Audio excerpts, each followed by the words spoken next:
See that seam right there? The one with my fingernail in it? Well, it's busted wide open. And that may be one of many reasons you don't want an ABS tank. Hey there, YouTube.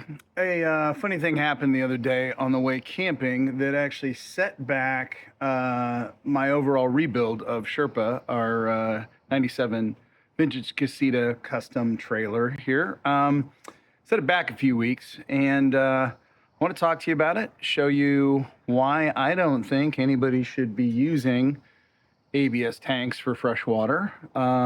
Show you how I repaired a high-density polyethylene tank that had distorted for the gray water, and some other things that I've done underneath the camper that were never intended to happen right now, but are all part of the general system update and upgrade for a camper that we've had for 10 years and hope to have another 20 or 30.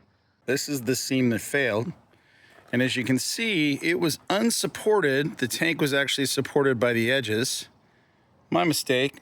I believe it allowed the belly to flex with weight in it, eventually stressing out this seam, which ultimately popped when I was filling up the tank, and the water backed up into the fill tube and the pressure built, and it just popped right at the end when it was finally full.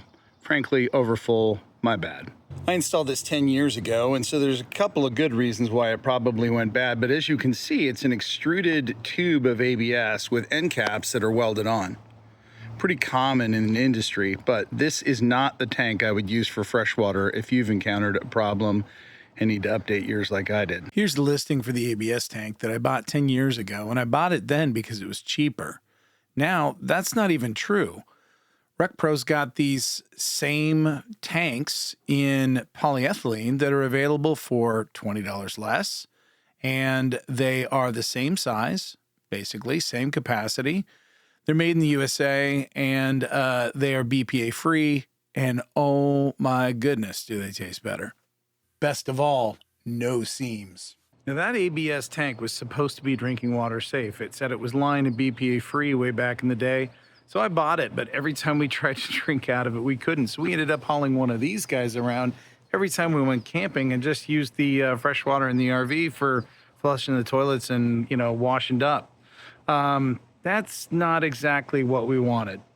Truth is, when that seam popped open as we were getting ready to leave for a 3-day camping trip, I didn't even cry that much about it. We were going up to test some gear and have fun with friends. So I just hooked up a tank directly to the line that fed the pump. And, we took them anyway, so let's use those.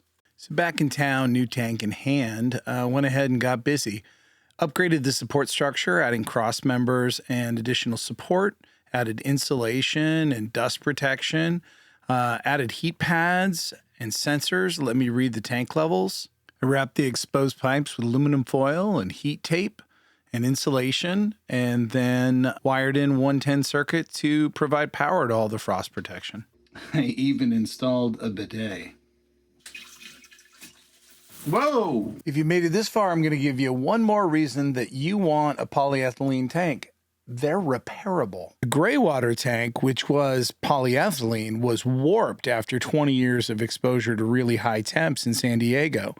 It was an inch high in the bottom, and it was an inch low on the top, and it was only a 3-inch tank, so it had lost almost 2/3 of its capacity. Because polyethylene is heat formable, I just created a plywood jig to its original size that it was supposed to be, filled it with 200-degree water, and let it sit overnight. And guess what? Moment of truth. Water's been drained. We're just going to take a quick look and see if we got the tank reshaped. So, orient this way real quick. Pop it out. So, 200-degree water.